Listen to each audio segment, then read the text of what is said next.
नमस्कार। उत्तर प्रदेश के राज्यपाल श्रीमती आनंदीबेन पटेल जी, राज्य के लोकप्रिय और यशस्वी मुख्यमंत्री श्रीमान योगी आदित्यनाथ जी, यूपी सरकार के अन्य मंत्रीगण, संसद में मेरे अन्य सहयोगी, विधायकगण और मेरे प्यारे भाई और बहनों, अपने पराक्रम से मातृभूमि का मान बढ़ाने वाले राष्ट्र नायक महाराजा सुहेलदेव की जन्मभूमि और ऋषि मुनियों ने जहां तप किया, बहराइच की ऐसी पावन धरा को मैं आदरपूर्वक नमन करता हूं। वसंत पंचमी की आप सभी को, संपूर्ण देश को बहुत बहुत मंगल कामनाएं। मां सरस्वती भारत के ज्ञान विज्ञान को और समृद्ध करें। आज का दिन विद्या आरंभ और अक्षर ज्ञान के लिए बहुत शुभ दिन माना जाता है। हमारे यहां कहा गया है, सरस्वती महाभागे विद्ये कमल लोचने, विद्या रूपे विशालक्षी विद्याम देहि नमोस्तुते। अर्थात, हे महाभाग्यवती ज्ञान रूपा, कमल के समान विशाल नेत्र वाली ज्ञानदात्री सरस्वती, मुझको विद्या दीजिए, मैं आपको नमन करता हूं। भारत की मानवता की सेवा के लिए रिसर्च और इनोवेशन में जुटे, राष्ट्र निर्माण में जुटे हर देशवासी को मां सरस्वती का आशीर्वाद मिले, उन्हें सफलता मिले, यही हम सभी की प्रार्थना है। भाइयों और बहनों, रामचरितमानस में गोस्वामी तुलसीदास जी कहते हैं, ऋतु बसंत बह त्रिविध बयारी, यानी वसंत ऋतु में शीतल, मंद, सुगंध ऐसी 3 प्रकार की हवा बह रही है। इसी हवा, इसी मौसम में खेत, खलिहान, बाग, बगान से लेकर जीवन का हर हिस्सा आनंदित हो रहा है। वाकई हम जिस तरफ देखें तो फूलों की बहार है। हर जीव वसंत ऋतु के स्वागत में खड़ा है। ये वसंत महामारी की निराशा को पीछे छोड़कर आगे बढ़ते भारत के लिए नई उम्मीद, नई उमंग लेकर आया है। इस उल्लास में भारतीयता, हमारी संस्कृति, हमारे संस्कारों के लिए ढाल बनकर खड़े होने वाले महानायक महाराजा सुहेलदेव जी का जन्मोत्सव हमारी खुशियों को और बढ़ा रहा है। साथियों, मुझे करीब 2 साल पहले गाजीपुर में महाराजा सुहेलदेव की स्मृति में डाक टिकट जारी करने का अवसर मिला था। आज बहराइच में उनके भव्य स्मारक के शिलान्यास का सौभाग्य मिला है। ये आधुनिक और भव्य स्मारक ऐतिहासिक चित्तौरा झील का विकास, बहराइच पर महाराजा सुहेलदेव के आशीर्वाद को बढ़ाएगा, आने वाली पीढ़ियों को भी प्रेरित करेगा। साथियों, आज महाराजा सुहेलदेव के नाम पर बनाए गए मेडिकल कॉलेज को एक नया और भव्य भवन भी मिला है। बहराइच जैसे विकास के लिए आकांक्षी जिले में स्वास्थ्य सुविधाएं बढ़ना यहां के लोगों के जीवन को आसान बनाएगा। इसका लाभ आसपास के श्रावस्ती, बलरामपुर, सिद्धार्थनगर को तो होगा ही, नेपाल से आने वाले मरीजों को भी ये मदद करेगा। भाइयों और बहनों, भारत का इतिहास सिर्फ वो नहीं है जो देश को गुलाम बनाने वालों, गुलामी की मानसिकता के साथ इतिहास लिखने वालों ने लिखा। भारत का इतिहास वो भी है जो भारत के सामान्य जन ने भारत की लोक गाथाओं में रचा बसा है, जो पीढ़ियों ने आगे एक पीढ़ी से दूसरी पीढ़ी बढ़ाते रहे हैं। आज जब भारत अपनी आजादी के 75वें वर्ष में प्रवेश कर रहा है, तो ऐसे महापुरुषों का योगदान, उनका त्याग, उनकी तपस्या, उनका संघर्ष, उनकी वीरता, उनकी शहादत, इन सब बातों का स्मरण करना, उनको आदरपूर्वक नमन करना, उनसे प्रेरणा पाना, इससे बड़ा कोई अवसर नहीं हो सकता है। ये दुर्भाग्य है कि भारत और भारतीयता की रक्षा के लिए जिन्होंने जीवन समर्पित कर दिया, ऐसे अनेक नायक नायिकाओं को वो स्थान नहीं दिया गया जिसके वो हकदार थे। इतिहास रचने वालों के साथ इतिहास लिखने के नाम पर हेरफेर करने वालों ने जो अन्याय किया, उसे अब आज का भारत सुधार रहा है, सही कर रहा है, गलतियों से देश को मुक्त कर रहा है।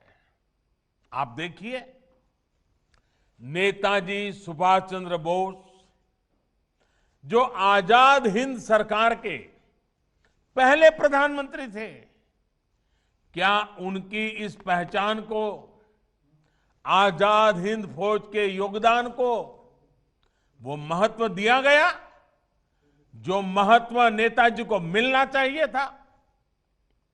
आज लाल किले से लेकर अंडमान निकोबार तक उनकी इस पहचान को हमने देश और दुनिया के सामने सशक्त किया है। देश की 500 से ज्यादा रियासतों को एक करने का कठिन कार्य करने वाले सरदार वल्लभ भाई पटेल जी के साथ क्या किया गया? देश का हर बच्चा इस बात को भली भांति जानता है। आज दुनिया की सबसे बड़ी प्रतिमा statue of unity Sardar Patel की है, जो हमें प्रेरणा दे रही है। देश के संविधान देने में अहम भूमिका देने वाले वंचित, पीड़ित, शोषित की आवाज बाबा साहब आंबेडकर को भी सिर्फ राजनीतिक चश्मे से देखा गया। आज भारत से लेकर इंग्लैंड तक डॉक्टर बाबा साहब आंबेडकर से जुड़े स्थानों को पंचतीर्थ के रूप में विकसित किया जा रहा है। साथियों, भारत के ऐसे अनेकों सेनानी हैं जिनके योगदान को अनेक वजहों से मान नहीं दिया गया, पहचान नहीं दी गई। चौरी चौरा के वीरों के साथ जो हुआ वो क्या हम भूल सकते हैं? महाराजा सुहेलदेव और भारतीयता की रक्षा के लिए उनके प्रयासों के साथ भी यही व्यवहार किया गया। इतिहास की किताबों में भले ही महाराजा सुहेलदेव के शौर्य, पराक्रम, उनकी वीरता को वो स्थान नहीं मिला, लेकिन अवध और तराई से लेकर पूर्वांचल की लोक कथाओं में लोगों के हृदय में वो हमेशा हमेशा बने रहे। सिर्फ वीरता ही नहीं, एक संवेदनशील और विकासवादी शासक के रूप में उनकी छाप अमिट है। अपने शासनकाल में जिस प्रकार उन्होंने बेहतर रास्तों के लिए, पोखरों तालाबों के लिए, बाग बगीचों और शिक्षा के क्षेत्र में काम जो किया वो अभूतपूर्व था। उनकी यही सोच इस स्मारक स्थली में भी दिखने वाली है। साथियों, पर्यटक महाराजा सुहेलदेव जी के जीवन से प्रेरित हो सके, इसके लिए उनकी 40 फीट की कांस्य प्रतिमा स्थापित होगी। यहां पर बनने वाले संग्रहालय में महाराजा सुहेलदेव से जुड़ी ऐतिहासिक जानकारियां होगी। इसके भीतर की और आसपास की सड़कों का चौड़ीकरण किया जाएगा। बच्चों के लिए पार्क बनेगा, सभागार होगा, पर्यटकों के लिए आवास गृह, पार्किंग, कैफेटेरिया जैसी अनेक सुविधाओं का निर्माण होगा। इसके साथ साथ जो स्थानीय शिल्पकार है, कलाकार है, वो अपना सामान यहां आसानी से बेच पाए, इसके लिए दुकानों का निर्माण किया जाएगा। इसी तरह चित्तौरा झील पर घाट और सीढ़ियों के निर्माण और सुंदरीकरण से इस ऐतिहासिक झील का महत्व और बढ़ जाएगा। ये सारे प्रयास बहराइच की सुंदरता ही नहीं, सिर्फ सुंदरता बढ़ाएंगे ऐसा नहीं, बल्कि यहां आने वाले पर्यटकों की संख्या में भी वृद्धि करेंगे। मरी मैया की कृपा से ये कार्य जल्द पूरे होंगे।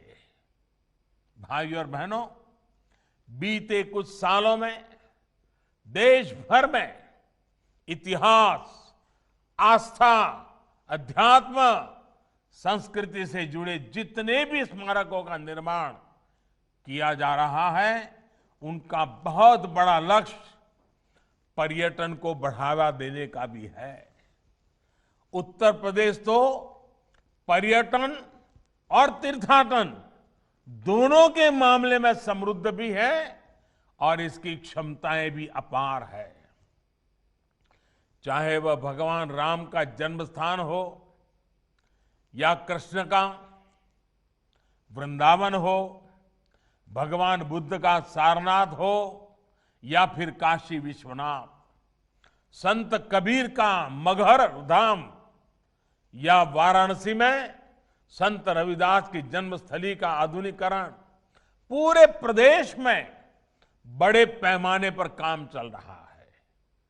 इनके विकास के लिए भगवान राम, श्री कृष्ण और बुद्ध के जीवन से संबंधित स्थलों जैसे अयोध्या, चित्रकूट, मथुरा, वृंदावन, गोवर्धन, कुशीनगर, श्रावस्ती आदि तीर्थ स्थलों पर रामायण सर्किट, आध्यात्मिक सर्किट, बौद्ध सर्किट, ऐसे अनगिनत सर्किट, इसका विकास किया जा रहा है। भाइयों और बहनों, बीते कुछ वर्षों में जो प्रयास हुए हैं, उनका प्रभाव भी नजर आने लगा है। जिस राज्य में अन्य राज्यों से सबसे अधिक पर्यटक आते हैं, वो प्रदेश का नाम है उत्तर प्रदेश। विदेशी पर्यटकों को आकर्षित करने में भी यूपी देश के टॉप 3 राज्यों में आ चुका है। उत्तर प्रदेश में पर्यटकों के लिए जरूरी सुविधाओं के साथ साथ आधुनिक कनेक्टिविटी के साधन भी बढ़ाए जा रहे हैं। भविष्य में अयोध्या का एयरपोर्ट और कुशीनगर का इंटरनेशनल एयरपोर्ट देश विदेशी टूरिस्टों के लिए बहुत उपयोगी साबित होगा। उत्तर प्रदेश में छोटे बड़े दर्जन भर एयरपोर्ट्स पर काम चल रहा है, जिसमें से कई पूर्वांचल में ही है। उड़ान योजना के तहत यूपी के अनेक शहरों उनका काम कीमत वाली हवाई सेवा से जोड़ने का अभियान चल रहा है, कम कीमत से।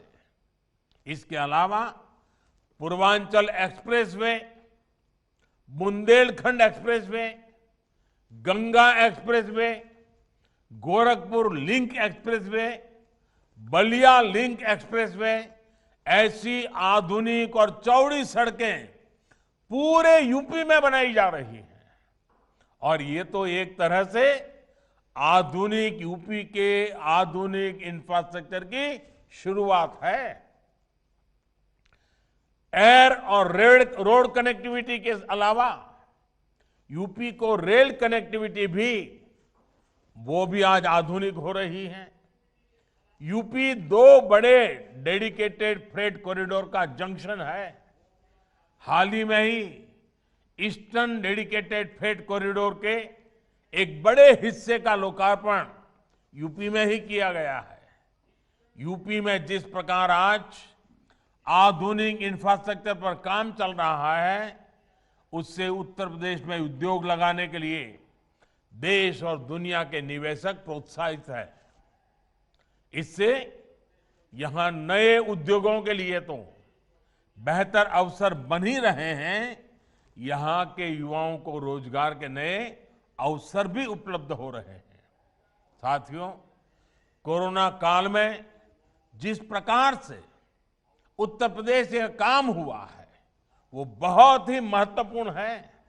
कल्पना करिए, अगर यूपी में हालत बिगड़ते तो राष्ट्रीय अंतर्राष्ट्रीय स्तर पर किस तरह की बातें की जाती। लेकिन योगी जी की सरकार ने, योगी जी की पूरी टीम ने बेहतरीन तरीके से स्थिति को संभाल करके दिखा दिया। यूपी न सिर्फ ज्यादा से ज्यादा लोगों का जीवन बचाने में सफल रहा, बल्कि बाहर से लौटे श्रमिकों को रोजगार देने में भी यूपी ने प्रशंसनीय काम किया है। भाइयों और बहनों, कोरोना के खिलाफ यूपी की लड़ाई में पिछले 3-4 वर्षों में किए गए कार्यों का बहुत योगदान रहा है। पूर्वांचल को दशकों तक परेशान करने वाली दिमागी बुखार का प्रभाव यूपी ने बहुत कम करके दिखाया है।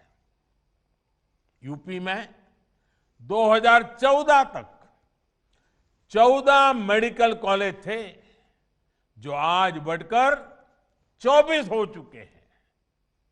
साथ ही गोरखपुर और बरेली में एम्स का भी काम चल रहा है। इनके अलावा 22 नए मेडिकल कॉलेज और बनाए जा रहे हैं।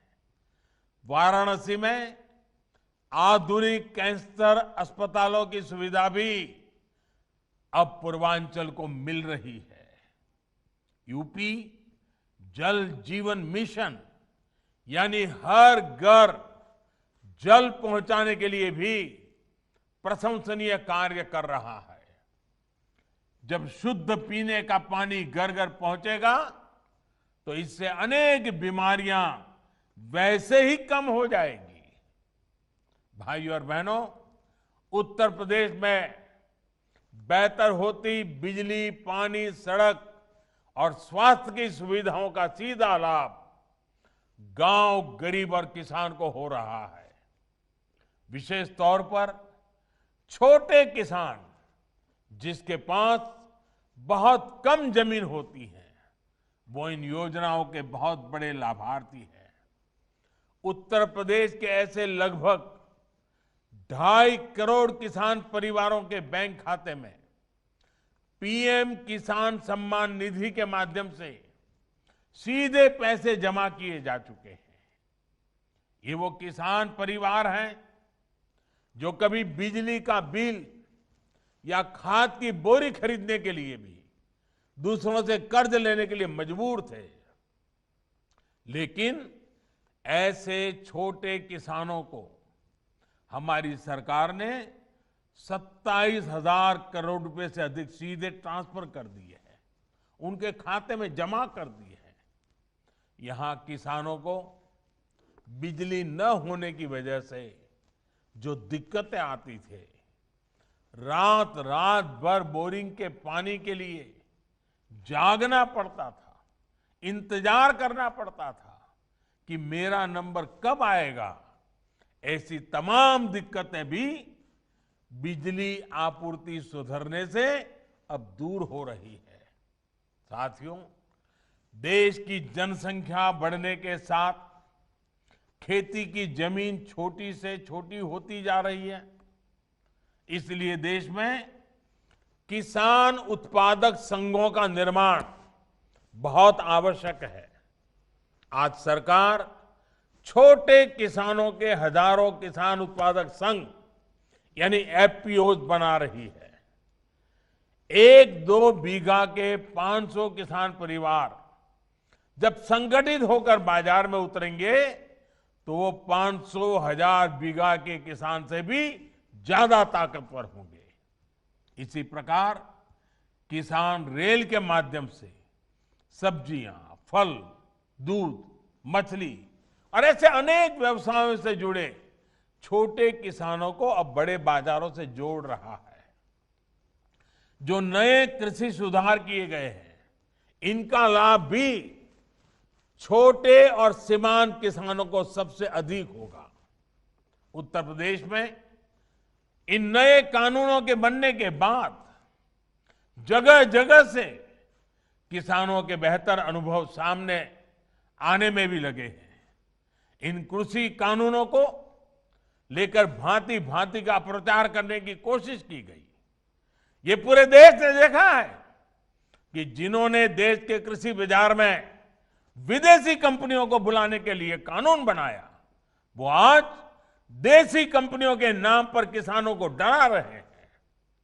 साथियों, राजनीति के लिए झूठ और अपप्रचार की ये पोल अब स्वयं किसान खोल रहे हैं। नए कानूनों के लागू होने के बावजूद यूपी में इस बार पिछले साल की तुलना में 2 गुने किसानों का धान खरीदा गया। इस बार करीब 65 लाख मैट्रिक टन की खरीद यूपी में हो चुकी है, जो बीते साल की तुलना में लगभग 2 गुनी है। यही नहीं, योगी जी की सरकार गन्ना किसानों तक भी बीते सालों में 1 लाख करोड़ रुपए से अधिक पहुंचा चुकी है। कोरोना काल में भी गन्ना किसानों को दिक्कत ना आए, इसके लिए हर संभव मदद दी गई है। चीनी मिले किसानों को भुगतान कर पाए, इसके लिए केंद्र ने भी हजारों करोड़ रुपए राज्य सरकारों को दिए हैं। गन्ना किसानों का भुगतान समय पर होता रहे, इसके लिए योगी जी की सरकार के प्रयास जारी है। भाइयों और बहनों, सरकार की ये हर संभव कोशिश है कि गांव और किसान का जीवन बेहतर हो। किसान को, गांव में रहने वाले गरीब को परेशानी ना हो, उसको अपने मकान पर अवैध कब्जे की आशंका से मुक्ति मिले, इसके लिए स्वामित्व योजना भी आज पूरे उत्तर प्रदेश में चलाई जा रही है। इस योजना के तहत आज तक यूपी के करीब 50 जिलों में ड्रोन के माध्यम से सर्वे चल रहा है। लगभग 12,000 गांवों में ड्रोन सर्वे का काम पूरा हो चुका है और अभी तक 2 लाख से ज्यादा परिवारों को प्रॉपर्टी कार्ड यानी घरौनी मिल चुका है। यानी ये परिवार अब हर प्रकार की आशंका से मुक्त हो चुके हैं। साथियों, आज गांव का गरीब किसान देख रहा है कि उसके छोटे से घर को बचाने के लिए, उसकी जमीन को बचाने के लिए पहली बार कोई सरकार इतनी बड़ी योजना चला रही है। इतना बड़ा रक्षा कवच हर गरीब को, हर किसान को, हर ग्रामवासी को दे रहा है। इसलिए जब कोई कृषि सुधारों के माध्यम से किसानों की जमीन छीन जाने का झूठ फैलाता है तो उस पर कोई कैसे विश्वास कर सकता है। हमारा लक्ष्य देश के हर नागरिक को समर्थ बनाने का है। हमारा संकल्प देश को आत्मनिर्भर बनाने का है। इस संकल्प की सिद्धि के लिए समर्पित भाव से हम जुटे रहेंगे। मैं रामचरितमानस की एक चौपाई से ही अपनी बात समाप्त करूंगा। रामचरितमानस में कहा गया है, प्रबीसी नगर कीजे सब काजा, प्रबीसी नगर कीजे सब काजा, हृदय राखी कौशलपुर राजा। भावार्थ ये कि हृदय में भगवान राम का नाम धारण करके हम जो भी कार्य करेंगे उसमें निश्चित सफलता मिलेगी ही। एक बार फिर महाराजा सुहेल देव जी को नमन करते हुए आपको इन नई सुविधाओं के लिए बहुत बहुत बधाई देते हुए योगी जी और उनकी पूरी टीम का अभिनंदन करते हुए बहुत बहुत धन्यवाद।